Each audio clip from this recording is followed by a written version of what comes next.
Hi everyone, I'm Jim and welcome to my review of Machine's Head The Blackening, which celebrates 15th anniversary today. I've spent my last 3 hours listening to this album over and over again. I still love this thing. So, let's begin.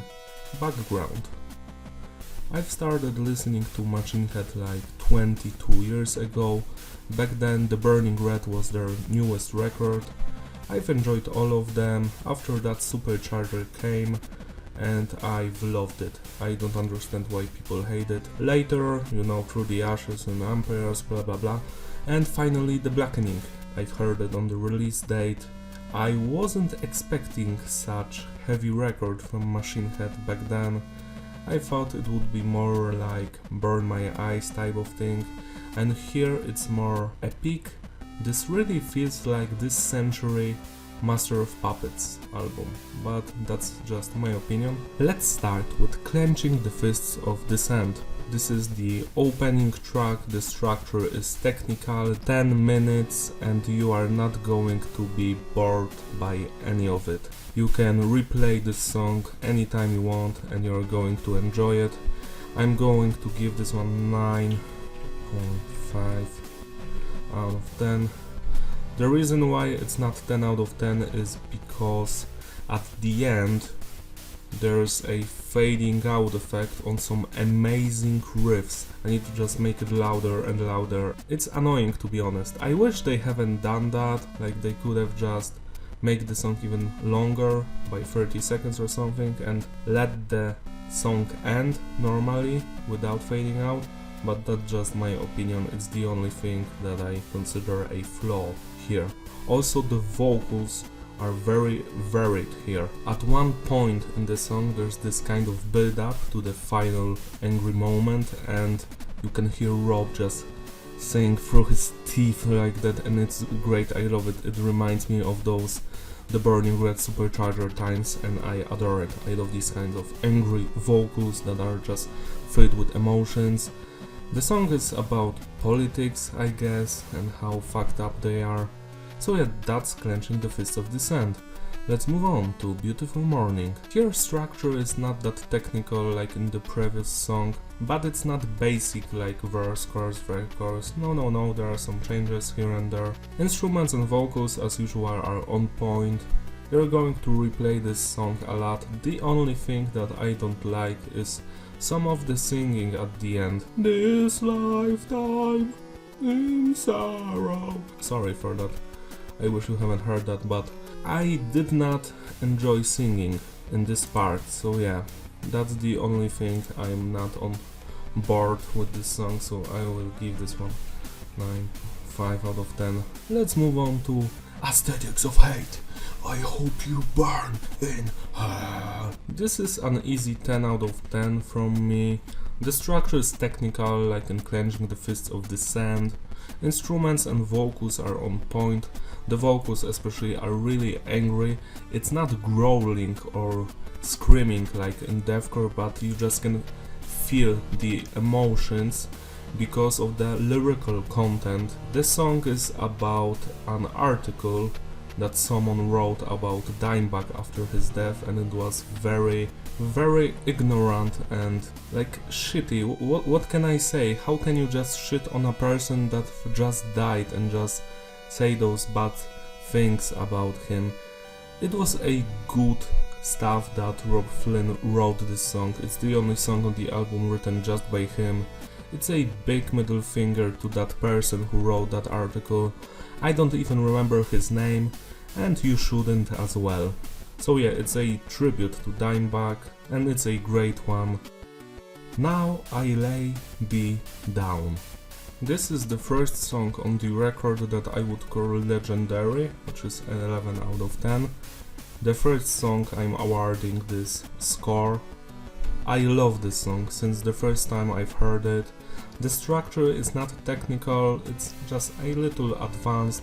It starts like a basic structure with the opening, verse, chorus, verse, chorus. Then there are some changes, which is nice. It has an amazing solo and the overall atmosphere of the track just shines through. Vocals are on point, very emotional, and a lot of screaming, singing. It has all of it. I was kinda disappointed with the music video. Mostly all of the music videos on this album were disappointing because the songs got cut because they are too long, so they've cut out my favorite part in this song in the music video, and yeah, that sucked, but on the album it's a banger, 11 out of 10, same as Slanderers. I cannot say anything bad about this track, it's an 11 out of 10 easily. From beginning to the end I love everything about this song.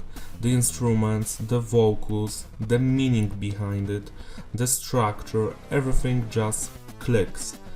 It's a song about how people are just mean to each other and don't respect each other. The best part of this song for me is the chorus. It's just full of anger and great riffs. Let's move on to the most known song from the record, Halo. This one is 10 out of 10 for me. It's not legendary. I know that it became quite known and respectable through the years, but I have heard it too many times to give it an 11. The structure is progressive, it changes a lot. 9 minutes of just constant riffage, solos, typical punchy Machine Head riffs, you know. They do this pinch harmonics like they've done on their first records. Instruments, vocal, everything is just great. The meaning of the song, it's about organized religion and how it sucks and how anyone who has a brain knows that. That's Halo for you. I love the solos in it, that clean part when they are just playing the melody from the chorus without any vocals around, just tin-in-in-in-in. Let's move on to the Wolves. That's 11 out of 10 for me. It's probably one of my favorite Machine Head songs ever. There's so many riffs in it that some bands don't even have that many good riffs on the entire album that Machine Head has in this one particular song. Wolves is just a banger. The lyrics are about competition between bands or something. So let's move on to the closing track, A Farewell to Arms. This one is a legendary track for me as well, so it's 11 out of 10. I love the meaning behind it. It's about Iraq war. You can just use it to describe any type of war. It's just pointless, it's meaningless, people are dying and like what's the point basically? So you're just fighting to make rich people richer. That's it basically. You're just throwing your life away for something that has no meaning, like your country or your pride. That stuff has no meaning whatsoever. We're all going to die eventually and no one will give a fuck about these things when you're dead. So yeah, that's my opinion about this stuff, and I love how sad this song sounds, how punchy are the lyrics, but also the structure is amazing. It starts slow, mellow, it builds up, the vocals are great, the singing, the screaming. There's even that one little section that reminds me of the nu metal era of Machine Head when he's just, again, talking through his teeth like that. He's very angry and the riffs are very corny. They remind me of Korn. I loved it. I loved everything about this song, and after a while the song transitioned from this kinda groove style melodic song to very trashy one.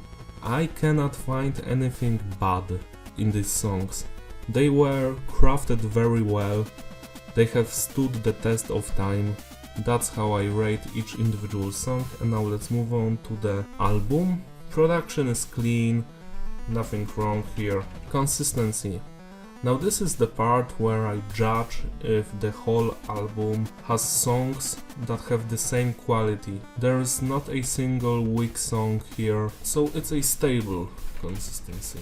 Now the flow. The flow I would say is fitting. Nothing is out of place here, it just runs well. I wouldn't change a thing here. The message is diverse for sure. I think no one is going to whine or cry about it. My favorite lyrics are basically in A Farewell to Arms and in Halo and Slanderers. Replayability, hell yeah. I don't have to skip anything because I'm having fun. Yeah, I'm going to give this one a masterpiece score. You should listen to it. It's been a long ride, but it proves itself to be just as good as when it was released. That's my opinion. Thank you for listening. I will see you in my other videos. Don't forget to like, subscribe and write down in the comments what you think about the Blackening. I will see you next time. Bye!